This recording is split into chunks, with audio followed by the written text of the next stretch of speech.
Daily home cooking फूडमध्ये आपलं स्वागत आहे। आज आपण चवळीची पालेभाजी करणार आहोत।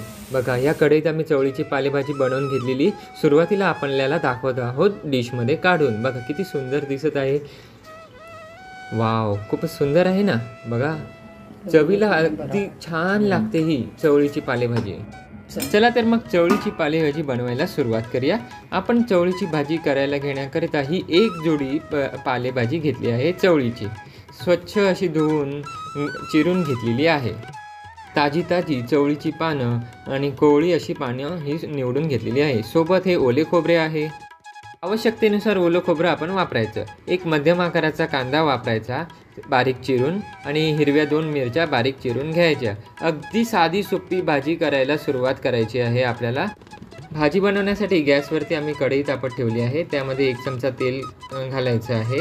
बघा, 1 चमचा तेल घातल्यानंतर तेल टाकलं, तेल तापल्यावर त्यामध्ये आपण कढीपत्ता टाकायचा, आणि मग जरा चांगलं असं मिरची आहे ना कटिंग केलेली ती सुद्धा त्यामध्ये ॲड करायची, आणि मग थोड्या वेळाने आपण त्यामध्ये आहे ना कांदा घालायचा बारीक चिरलेला।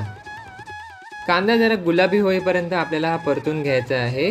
बघा, आम्ही कशा प्रकारे ट्रान्सपरंट होईपर्यंत परतून घ्यायचा, आणि मग जरा बघा आपण हा चांगला ट्रान्सपरंट झाल्यावर अर्धा चमचा हळद टाकली, जरा ढवळून घ्यायचं।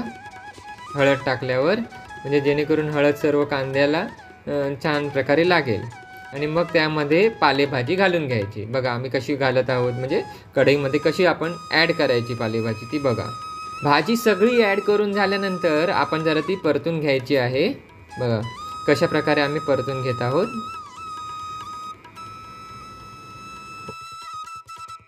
भाजी ही जास्त गरम झाल्यावर आळते, त्या अंदाजाने आपण चवीनुसार मीठ टाकून घ्यायचं, आणि मग मीठ टाकून झालं ना काय जरा भाजी अशी वर खाली करून ढवळून घ्यायची कढईमध्ये। ढवळून झाली काय मग आपल्याला आहे ना यावरती झाकण ठेवायचं आहे। पहिला ती चांगल्या प्रकारे ढवळून घ्या। भाजी चांगल्या प्रकारे आम्ही ढवळून घेतलेली आहे। चला यावरती 5 मिनिटांसाठी झाकण ठेवूया। 5 मिनिटं झालेली आहेत। आपण पाहूया ही भाजी कशी दिसते। वाव, खूप सुंदर भाजी तयार झालेली आहे, आणि भाजी आली सुद्धा आहे। भाजी तयार झाली तर त्यात थोडेसे ओले खोबरे घालून घेऊया आपण। चला, ढवळून पण झालेली आहे। ओले खोबरे वरती शिवर या। जास्तीत जास्त 2 मोठे चमचे ओलं खोबरं वापरलं तरी चालेल। खोबरं आपण ह्यावरती जेव्हा शिवरतो ना, मग जरा आपण ती जरा ढवळून पण घ्यायची, चांगली अशी चव यायला पाहिजे भाजीला, आणि मग 2 मिनिटांसाठी झाकण ठेवायचं। झाकण 2 मिनिटानंतर काढल्यावर जरा आपण पुन्हा ढवळून घ्यायची। चवदार पौष्टिक चवळीची भाजी तयार झालेली आहे। आपण ही चवदार चविष्ट चवळीची भाजी चपातीबरोबर भाकरीबरोबर खायला घेऊया। ही भाजी आपण एका डिशमध्ये काढून घेऊया।